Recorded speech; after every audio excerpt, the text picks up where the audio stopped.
Diddy, he is down for the count. He has been arrested and charged. He's sitting in a jail in New York City right now, waiting the next steps, wondering what is going to happen next, being denied bail now twice. It appears he's not getting out anytime soon. Joining me to discuss, Bob Motta, a defense attorney, host of the podcast Defense Diaries. What's your reactions to the feds finally closing in and arresting Diddy? Did he do it? That's Yeah, my reaction. Did yeah, he do it? Uh, yeah, I mean, we were all waiting for it. I mean, yeah. we talked about, what was going down when the searches of the properties went down a few months ago. And I told you, man, the feds take time. Hmm. They build a case. So they are feeling exceptionally confident about their case where it stands now. Hmm. And I have a feeling that what's going to happen is now that he is in custody, away from his money, away from the ability to be able to contact his people, Hmm. to go and talk to witnesses, victims, whoever he needs to bribe to get them to stand down. He can't do it. Hmm. He can't do it. Like that was the big, the flight risk was obviously. I don't care if he sells his plane and his Miami property. I mean, when you have, that kind of money, and you want to go somewhere, you're going to go somewhere. So Yeah. there's no way to stop him. So in that sense, it obviously made sense to keep him in. I was not at all surprised. I would have been shocked if the judge would have, on the bail appeal, allowed him to post some kind of bond. They're like 250 million, 500 million. It doesn't matter. He would have come up with the money. The Yeah. guy's a billionaire. I Yeah. mean, he would have gotten liquid quick and he would have been out and he would have done what he had to do to get out. So, Yeah. yeah, I have a feeling that he's going to be in a cage for a long time. This is just the beginning, obviously. And look, he is presumed innocent, Hmm. no question about it. But I'm just telling you that it's like a 98% conviction rate with the feds. Like they Yeah. don't play. Yeah. Yeah. They obviously they got the material they wanted and went in. It was said by his attorney that they had known for about 2 weeks that it was going to be time that he was going to have to turn himself in. Um, is that how it normally works with something like this? Do they give you like the courtesy of we're going to arrest you in about 2 weeks. You need to turn yourself in by this date.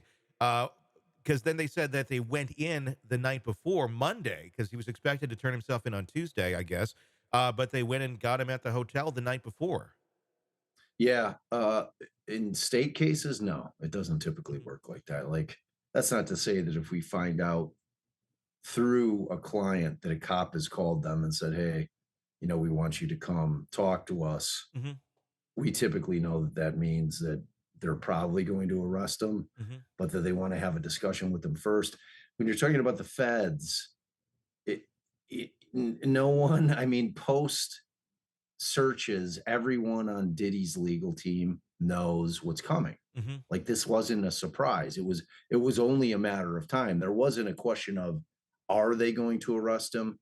The question was when are they going to arrest him? How long are they going to need to be able to put their case together? And like I fully expect. So before I jump to that thought, so to answer your question directly, it's not unusual. I mean, his lawyers were working with them. They were saying, look, because they had obviously like talked about what it would look like to keep him out on bond. Mhm. They he had said, well, we'll sell the plane. I've Mhm. got the passports. We'll sell the property. We'll have him where he can only go to one place. So they were obviously conversing. There was this plan to turn him in. I think the feds were probably like having that conversation, like, we got to go get this guy. Mhm. Like tonight is sphincter tightening night. Tonight is the night that he knows he's going in and he might never get out. Tonight's going to be the night that he's going to bounce if he's going to bounce. So that's why I think they circumvented the plan by a night earlier Mhm. than he was supposed to go in. And that's why they placed him into custody there. But conversations were 100% taking place between the feds, the U.S. attorneys, and Diddy's lawyers. Was there any, I mean, obviously the fear of flight there, but was there any advantage to them making the arrest versus him voluntarily walking in and turning himself in? No, not really. No. I mean, like it makes no difference. Like typically, that's done in order to avoid the perp walk Hmm. from the perspective of the defendant. Okay. Like that's usually when the defense, lawyers saying, all right, well, we don't want him doing the perp walk, which is, the cuffed walk for the media. Hmm. Like they call that the perp walk. Yeah. And they try to avoid that for high publicity people and people with great power. Yeah. Moguls. We don't want moguls having to do perp walks, Tony. We don't want that to happen. He just gave him the Um, key a year ago to the city. yeah, It's yeah. So yeah, so no, I mean it really has no other effect at all other than to just avoid that. yeah. But I don't recall seeing a perp walk. Like the media No. was not alerted to it. No. So they, No. they gave them that courtesy. I think that their thing, because they weren't going to do anything to tip it off. Like Hmm. I'm saying, like the feds, as they're sitting there, they've been working this case, the US attorneys, they're like, oh shit, he's turning himself in tomorrow. It's the big day. But that's what I'm saying. That's when Yeah. their sphincters are getting tight. They're like, all right, if he's gonna dip, if he's gonna bounce, Yeah. if he's gonna bolt, if he's gonna flee, it's going to be tonight. Hmm. Because tonight he will feel no more pressure than he feels this evening, Yeah.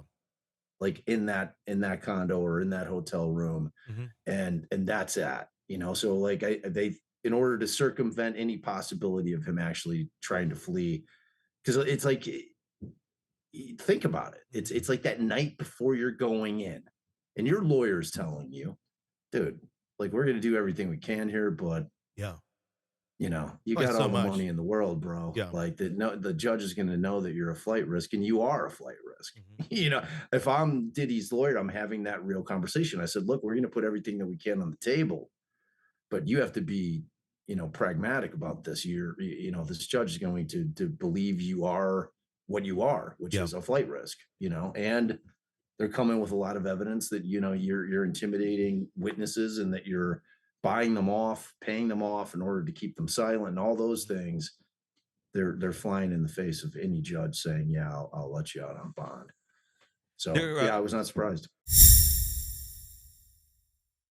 hey, thanks for checking out the video. Be sure to follow us wherever you download podcasts, and especially Apple Podcasts, where you can get advanced episode and premium content on our premium channel right there. Also, be sure to follow us on social media so you don't miss any breaking updates on the stories that matter to you most. We're on TikTok, X, Instagram, Facebook. Just search Hidden Killers Podcast with Tony Brueski, and you'll find us right there. Again, thanks for watching.